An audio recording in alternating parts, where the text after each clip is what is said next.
Greetings, Year 11 chemists. This is the first presentation in a series on acids and bases. To understand how acids and bases behave in aqueous solutions, it's first important to understand what an electrolyte is, what makes it strong or weak, or indeed a non-electrolyte. So without further ado, let's get into it. So we already know that the structure of ionic solids are lattices with alternating positive and negative ions. And these positive and negative ions are attracted to each other due to their opposite charges, and they form ionic bonds. After bonding, we are also now aware that water molecules have a net dipole. This is a permanent dipole, meaning that one end of the water molecule where the hydrogen atoms are located carries a slight positive charge, and at the other end of the molecule where the oxygen atom is, that carries a slight negative charge. The positive and negative ends of the water molecule are attracted to exposed anions and cations in the ionic lattice for the solid, and these ions gradually break away from the lattice and form strong ion dipole forces with the molecules of water. This process where ions separate is called dissociation and is shown in the equation here.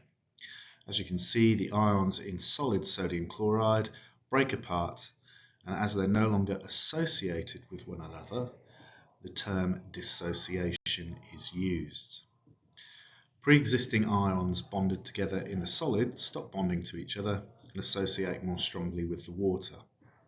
And that's why the process is called dissociation. So any substance that forms ions in solution is called an electrolyte, and that alludes to the fact that these solutions will conduct electricity due to the fact there are mobile charge carriers in the solution.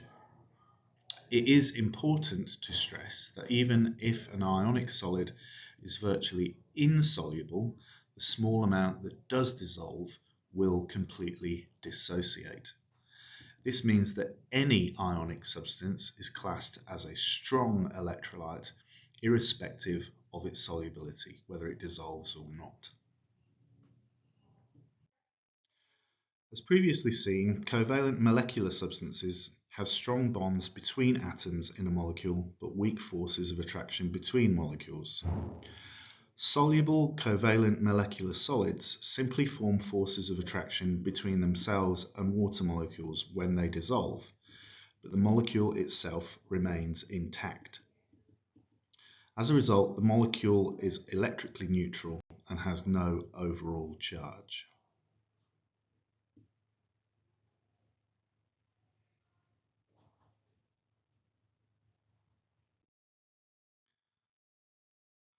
Substances that remain intact once dissolved are referred to as non-electrolytes. As these molecules remain uncharged, they do not conduct electricity as there are no mobile charge carriers. Some covalent molecular substances will dissolve and also do completely break apart to form ions. Due to the fact that they completely break apart into ions, as shown for hydrogen chloride gas, they are also strong electrolytes. This occurs when there is a very large difference between the electronegativities of the atoms involved in the bond that ionizes. The addition of the attraction of water molecules on the atoms involved in the weak bond causes the bond to fully ionize. This process is called ionization because ions are formed in the process. There were no ions before, but there are afterwards.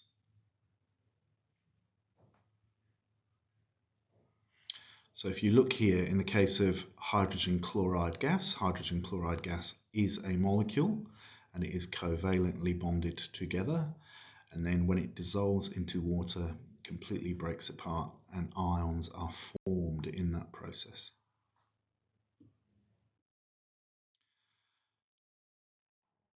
Most covalent molecular substances that will ionize only do so to a limited extent. So something like hydrogen chloride gas is the exception rather than the rule. Most of the molecules remain intact, and only a small number of those molecules break apart and form ions. Again, the process is called ionization because ions are formed in the process. As the concentration of these is quite low, these are referred to as weak electrolytes, and as would be expected, their conductivity is higher than for non-electrolytes, but far lower than strong electrolytes. Ethanoic acid is an example of a weak electrolyte as it only partially ionizes when dissolved in water. To summarize all of that information, here's a visual recap. So, starting in the first beaker, we have a non-electrolyte. Non-electrolytes remain intact when they form a solution. So, as you can see, the ethanol molecule remains as an ethanol molecule when it's dissolved in the water. Strong electrolytes are either ionic solids, or if they are covalent molecular, all molecules break apart to form ions. So here you can see the example of hydrogen chloride gas. Once it dissolves into water, it breaks apart completely and forms ions. There are no molecules of hydrogen chloride present in the water. Weak electrolytes, on the other hand, are covalent molecular substances that dissolve, but only a small portion of the molecules break apart and form ions. So here you can see that the orange ethanoic acid molecules are floating around, and then there are just a small portion of those where the bond has ionized and we have H plus and CH3COO- being produced. As has been already alluded to, when we have solutions of strong electrolytes, they have high conductivity because there is a high concentration of charge carriers, namely ions.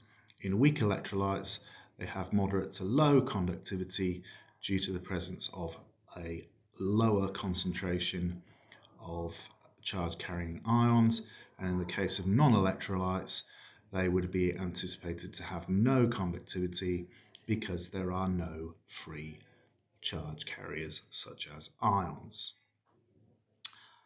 That concludes the presentation on strong, weak and non-electrolytes, and we will move on to looking at the next presentation soon. Thanks for listening. Bye.